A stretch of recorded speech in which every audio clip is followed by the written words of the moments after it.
የመንፈስ ልዕልና ወይስ የምድር ጌጥ የትኛው ይበልጣል? አባ ጊዮርጊስ ያችን ተራ የወይራ መስቀል በጨበጡ ጊዜ ሰማያት ይታዘዙላቸው፣ ደመናትም ይገብሩላቸው ነበር። ነገር ግን እጃቸው በወርቅ መስቀል ሲለወጥ፣ መቀመጫቸውም ከድንጋይ ወደ ዙፋን ሲሸጋገር የሆነው ነገር ያስደነግጣል። ወርቁ ሲመጣ ጸጋው ተሰደደ፣ ዙፋኑ ሲመቻች ሰማዩ ተዘጋ። ይህ የአባ ጊዮርጊስ ታሪክ ብቻ አይደለም፣ የዘመናችንም የህሊና ደውል ነው። ቤተ ክርስቲያን በወርቁ ዙፋን ላይ ስትቀመጥ ምን ታጣለች? ለዚህ ጥልቅና ምስጢራዊ ጥያቄ መልስ ለማግኘት ሙሉውን ቪዲዮ ተከታተሉን እንዳያመልጦ። ሰላም ጤና ይስጥልኝ የተከበራችሁ የቻናላችን ቤተሰቦች፣ ዛሬ ወደ እናንተ ይዘን የመጣነው ጉዳይ ከዘመናት የእውቀት ማህደር የተጨለፈ ነገር ግን ዛሬም ድረስ በህሊናችን የሚብላላ አንገብጋቢ ርዕስ ነው። ቤተ ክርስቲያን ያቺ የሰማይ ደጃፍ በምድር ላይ ስትመላለስ የወርቅ ምርኩዝ ያስፈልጋል ታልን?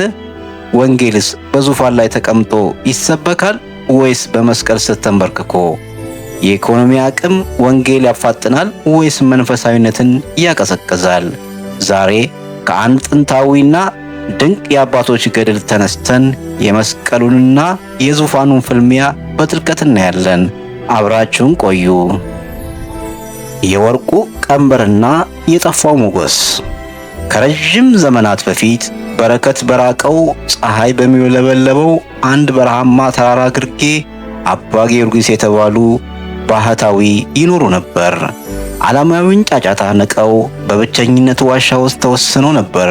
ሀብታቸውን በእጃቸው የጨበጧት ከወይራ የተጠረበች ተራ ዕፀ መስቀል ብቻ ነበረች።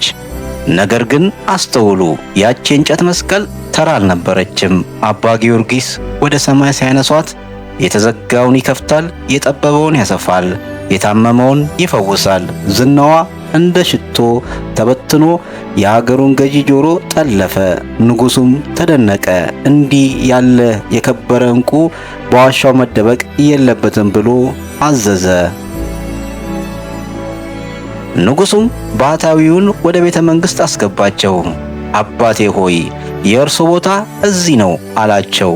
ያንን ታምረኛውን የእንጨት መስቀል አስቀመጠና በምትኩ በዕንቁና በከበሩ ድንጋዮች ያጌጠ ዓይን የሚንጠው የወርቅ መስቀል አሸከማቸው።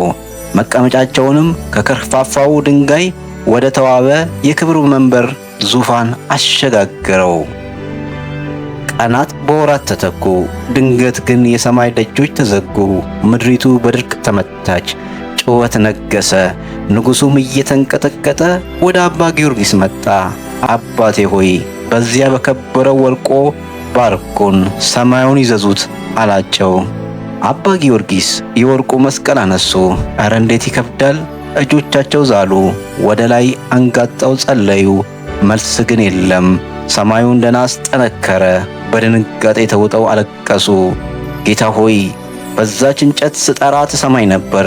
በወርቅ ዙፋን ላይ ሆኜ ስጮህ ለምን ፊትህን አዞርክብኝ አሉ። በዚያን ጊዜ ሕሊናን የሚሰብር ድምፅ መጣላቸው።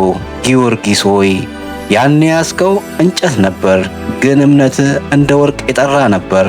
አሁን ያስከው ወርቅ ነው፣ ልብ ግን እንደ እንጨት ነቅዟል። የተደገፍከው በመስቀሉ ላይ ሳይሆን በዙፋኑ ላይ ነው። ዙፋኑና መስቀሉ አብረው አይሄዱም፣ አንዱን ምረጥ አላቸው። የኢኮኖሚ አቅም በረከት ወይስ እርግማን? ይህ ታሪክ ልብ የሚነካ ብቻ ሳይሆን የዘመናችን እውነት ፍርጥ አድርጎ የሚናገር ነው። እስቲ በሁለት ጎን እንየው። አዎንታዊው ጎን ወርቅ እንደ አገልጋይ። ወርቅ ሁሉ እርኩስ፣ ስልጣን ሁሉ እርኩስ ነውን? በፍጹም። ታሪክን መለስ ብለን እንይ። ቅዱስ ላሊበላ ንጉሥ ባይሆኑና ባለጸጋ ባይሆኑ ኖሮ ዛሬ ዓለም የሚያደንቃቸውን እነዚያን የድንጋይ ውቅሮች መገንባት ባልቻሉ ነበር። አብርሃ አጽብሃ ነገሥታት ባይሆኑ ኖሮ ክርስትና በስፋት ማስተማር ይቻል ነበርን? ገንዘብ ለመንፈሳዊ ሥራ ሲውል የወንጌል ማረሻ ነው። ቤተ ክርስቲያን ትምህርት ቤት የምትከፍተው፣ የተራበውን የምታጎርሰው፣ ወንጌልን በቴክኖሎጂ የምታደርሰው አቅም ሲኖራት ነው። አሉታዊ ጎኑን ወርቅ እንደ ጌታ። ነገር ግን እዚህ ጋር ነው አደጋው። ገንዘብ ከማረሻነት አልፎ አዛዥ ሲሆን ነገሮች ይበላሻሉ። ቤተ ክርስቲያን በመንግሥት ወይም በባለስልጣናት ኪስ ስትገባ የነቢያዊ ድምፅ ታጣለች። ልክ እንደ አባ ጊዮርጊስ ምቾት ሲበዛ መንፈሳዊ ልፍስፍስነት ይመጣል።